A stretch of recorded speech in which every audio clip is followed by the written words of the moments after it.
કેરીની સિઝન આવી ગઈ છે, તો આજે આપણે પાકી કેરીમાંથી મેંગો સ્ક્વોશ બનાવીશું, જેને ફ્રીજમાં 15થી 20 દિવસ સુધી સ્ટોર કરી શકાય છે. અને એમાંથી મેંગો લસ્સી, મેંગો મિલ્કશેક કે મેંગો ફ્રૂટી સેકન્ડોમાં તૈયાર કરી શકાય છે. અને સૌથી મોટો ફાયદો શું છે ખબર છે? એમાં નથી કોઈ પણ પ્રકારનો કલર, નથી પ્રિઝર્વેટિવ કે નથી એસન્સ. અને સ્વાદ તો એટલો સરસ બને છે કે તમે બહારના પણ ભૂલી જાઓ.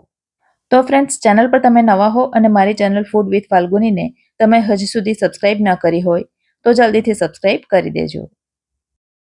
તો આ મેંગો સ્ક્વોશ બનાવવા માટે આપણને જોઈશે પાકી કેરી.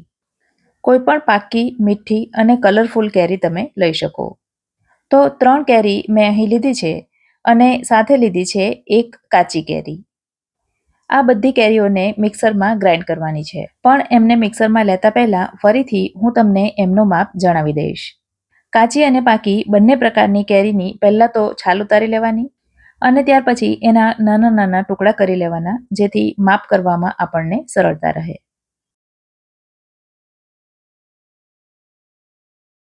હવે આ કેરીને કપમાં લઈએ તો 1 કપ છે કાચી કેરીના ટુકડા, જેને એક મિક્સરના જારમાં લઈ લઈશું. અને 1 કપ કાચી કેરીની સામે 3 કપ થયા છે પાકી કેરીના ટુકડા. હવે એમાં ઉમેરીશું 1 કપ ભરીને ખાંડ.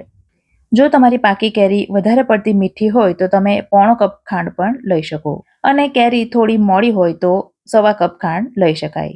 અને આ બધી વસ્તુઓને મિક્સરમાં એકદમ સરસ રીતે ક્રશ કરવાની છે. તો તમે જોઈ શકો છો કાચી પાકી કેરીનો એકદમ સરસ પલ્પ તૈયાર થઈ ગયો છે. હવે ગેસ ઉપર મેં એક જાડા તળિયાવાળી કઢાઈ લઈ લીધી છે અને એમાં આ બધો પલ્પ લઈ લઈશું. કઢાઈમાં આ પલ્પને એકદમ સરસ રીતે ઉકાળવાનો છે. મિક્સરમાં અડધા કપ જેટલું પાણી લઈ એ પાણીને પણ કઢાઈમાં લઈ લઈશું. આના કરતાં વધારે પાણી નથી ઉમેરવાનું ફ્રેન્ડ્સ. જો એમાં વધારે પાણી ઉમેરીશું તો સ્ક્વોશ લાંબો સમય સુધી નહીં ટકે. હવે ગેસ ઓન કરીને એને હલાવતા જવાનું. થોડી વાર ચલાવીશું એટલે એમાં જે એર બબલ્સ દેખાય છે એ ઓછા થવા માંડશે અને એનો રંગ પણ થોડો ચેન્જ થઈ જશે. કેરીના આટલા પલ્પને આપણે લગભગ 15 મિનિટ સુધી ઉકાળવાનો છે. બજારમાં તૈયાર પેકેટમાં કે બોટલમાં મળતા ડ્રિંકમાં ઘણું બધું કેમિકલ હોય છે, જેમ કે preservative, colour, essence, citric acid વગેરે. પણ આપણે એમાં એવું કશું ઉમેરવાના નથી. અને 15 મિનિટ પછી તમે જોશો તો પલ્પનો રંગ થોડો થોડો ડાર્ક થઈ જશે.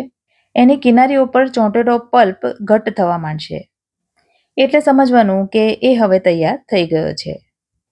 અને ચમચાથી ચેક કરીએ તો તમે જોઈ શકો છો કે ચમચાની પાછળ આ પ્રકારનું કોટિંગ આવે છે. હવે આ ગરમ ગરમ સ્ક્વોશને જ ગાળી લઈશું, કારણ કે એ ઠંડો થશે પછી હજી થોડો ઘટ્ટ થશે.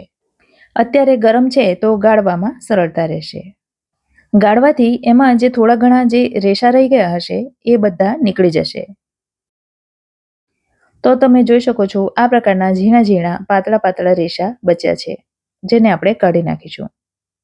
અને એકદમ સરસ ચોખ્ખો સ્ક્વોશ તૈયાર થઈ ગયો છે.